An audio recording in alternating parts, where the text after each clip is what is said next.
Indonesia, bangsa terbesar keempat di dunia. Setelah merdeka sejak 65 tahun yang lalu, ternyata hari ini masih bergelimang dengan kemiskinan. Kemiskinan yang tidak lagi menimpa kehidupan masyarakat kalangan bawah, namun juga merangsek ke seluruh aspek kehidupan dan institusi penyelenggara negara.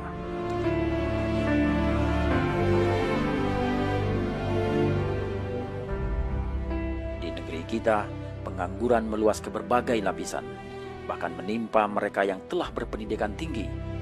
Banyak anak-anak bangsa yang terpaksa mencari pekerjaan ke luar negeri karena sulitnya mencari penghidupan di negeri sendiri.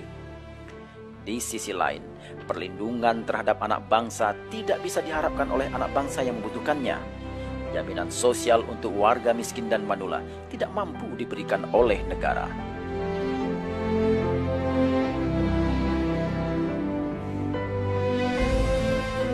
Bangunan ekonomi jauh tertinggal dibandingkan bangsa-bangsa lain di dunia. Bangsa Indonesia setiap hari disibukkan oleh peristiwa-peristiwa korupsi yang memilukan, sementara hukum hanya bisa diterapkan secara efektif jika menimpa kalangan masyarakat terbawah. Keburukan perilaku meluas dan menghiasi keseharian bangsa kita.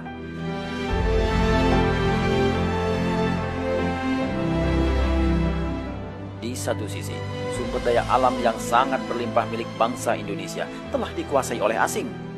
Aset strategis satu persatu jatuh ke tangan asing.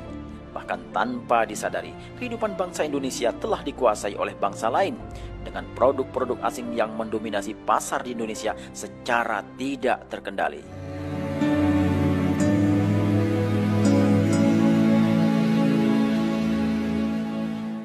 Bangsa Indonesia hari ini hidup di dalam kemiskinan, saling salah menyalahkan, sementara terus rela mengorbankan nasibnya untuk memperkaya bangsa lain.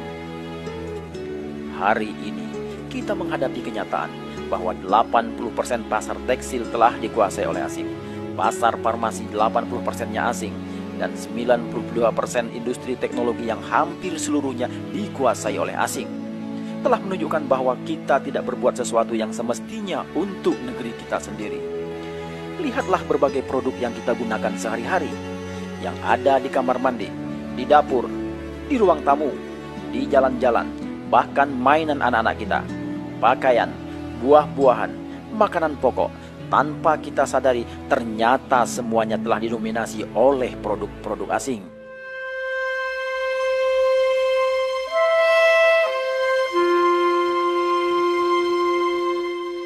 Anak-anak bangsa semakin sulit berusaha di negeri sendiri. Menjual menjadi sesuatu yang sulit dilakukan oleh bangsa sendiri di negeri sendiri karena kuatnya dominasi pemain asing. Para pengusaha berguguran setiap hari. Tak cukup sampai di situ, diterapkannya pasar bebas untuk produk Cina, Jepang, Australia, dan negara lain di mana Indonesia membebaskan bea masuk produk asing ke Indonesia. Di tengah lemahnya sektor swasta milik bangsa Indonesia telah membuat industri hingga home industri di negeri kita berjatuhan setiap hari. Indonesia harus kita bela. Produk Indonesia harus kita bela kalau bangsa Indonesia mau keluar dari keterpurukannya. Mulai hari ini, kita harus bangkit, mengambil hak kita untuk berjaya di negeri sendiri, mengambil hak kita untuk menjadi bangsa besar. Gerakan yang dicetuskan pertama kali pada tanggal 27 Februari 2011 dan terus bergulung bagaikan gumpalan bola salju semakin menggelora di berbagai kota di seluruh Indonesia. Mulai dari ujung barat Sumatera, di Medan, Pekanbaru, Bandung, Jakarta, Pekalongan, Semarang, Yogyakarta, Solo, Bojonegoro, Malang, Pasuruan, Surabaya, dan di seluruh pelosok Indonesia.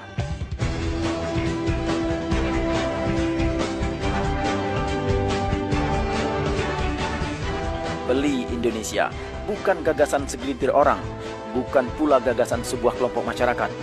Beli Indonesia adalah sebuah nation anxiety, sebuah keresahan bangsa Indonesia yang telah lelah melihat keadaan bangsanya. Beli Indonesia adalah keresahan semua komponen bangsa, keresahan para pengusaha, para alim ulama, birokrat, mahasiswa, dan masyarakat Indonesia seluruhnya. Beli Indonesia adalah perjalanan menemukan jati diri bangsa Indonesia, membangkitkan keyakinan bahwa bangsa Indonesia adalah bangsa besar dan menumbuhkan pembelaan terhadap martabat bangsa, serta pembelaan terhadap kejayaan ekonomi Indonesia.